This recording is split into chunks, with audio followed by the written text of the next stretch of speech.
It happened in broad daylight, inside a cozy little bake shop that smelled like cinnamon and kindness.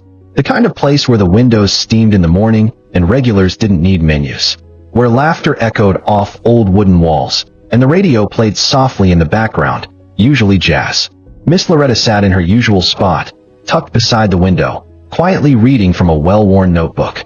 She sipped her orange juice and waited patiently for her fresh-baked cornbread. The same ritual every Wednesday. She wore her favorite yellow blouse, the one her late husband used to call her sunshine shirt. To the people of Pinebrook, she was just Miss Loretta. Quiet, polite, always humming. No one knew her story. She never talked about her past. Just came, ordered, smiled, and left. But what they didn't know, what no one knew, was that Miss Loretta wasn't just anyone. She was El Rey. Yes, that El Rey, the jazz legend whose voice once wrapped around the world like velvet smoke. The woman whose albums went triple platinum. The one who vanished from the public eye 25 years ago without a trace. She left everything behind. The cameras, the contracts, the lights. All of it.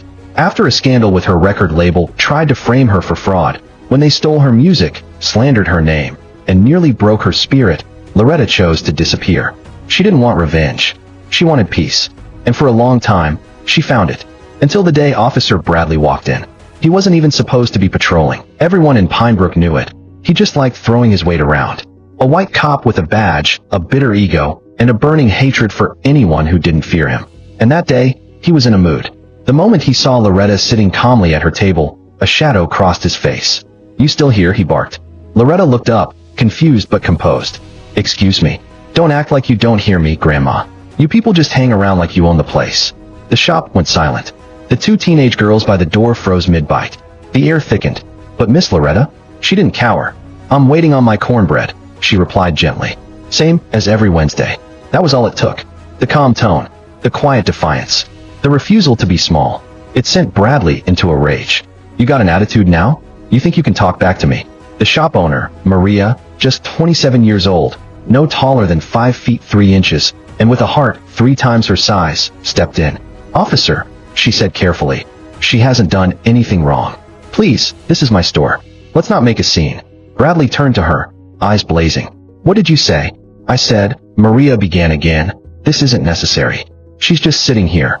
Before she could finish her sentence, his hand whipped across her face. The slap rang through the room like a gunshot.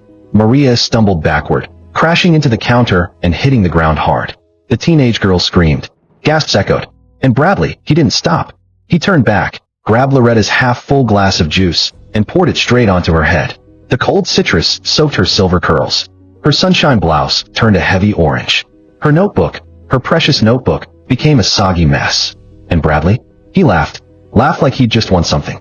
"You looked thirsty," he sneered. "Let me help you out." Loretta didn't cry. She didn't shout. She looked up, slow and silent, her eyes steady, her breath calm. "You have no idea who you just poured that juice on," she said quietly.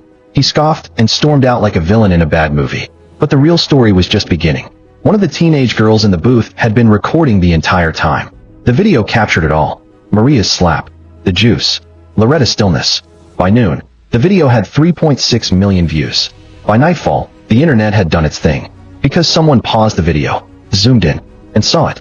On the corner of the soaked notebook, barely visible under the juice, were 5 faded gold letters. El Rey. It couldn't be, could it?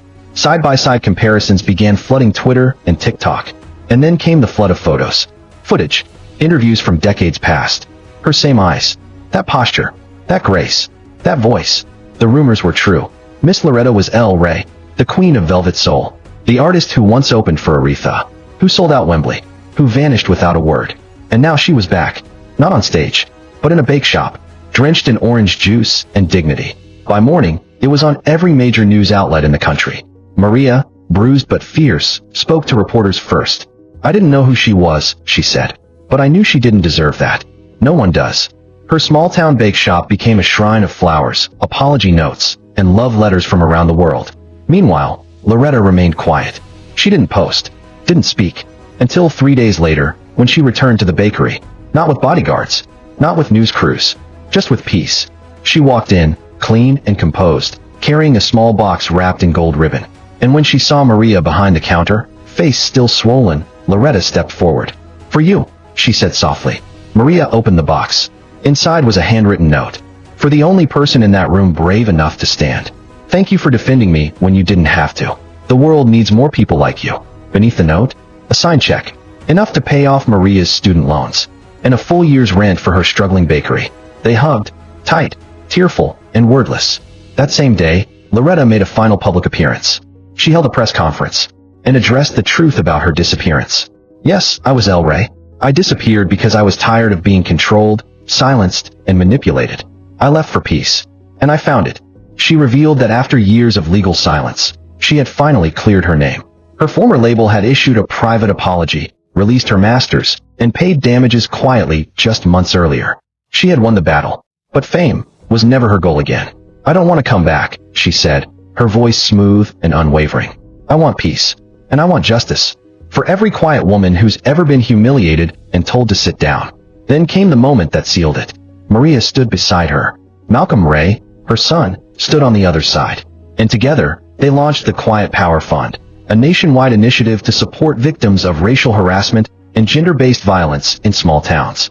Bradley, he was arrested, fired, sued, and exposed by dozens of former victims who, now inspired, came forward. Loretta never sang publicly again. She didn't need to. Her silence was louder than a concert. Her story, more powerful than any encore. And the woman who everyone once thought disappeared? She never really vanished. She was just waiting for the right moment to show the world. That quiet doesn't mean powerless. And grace doesn't mean weak. Like, comment, and subscribe for more powerful stories like this, where truth rises, dignity wins, and legends return when the world least expects it.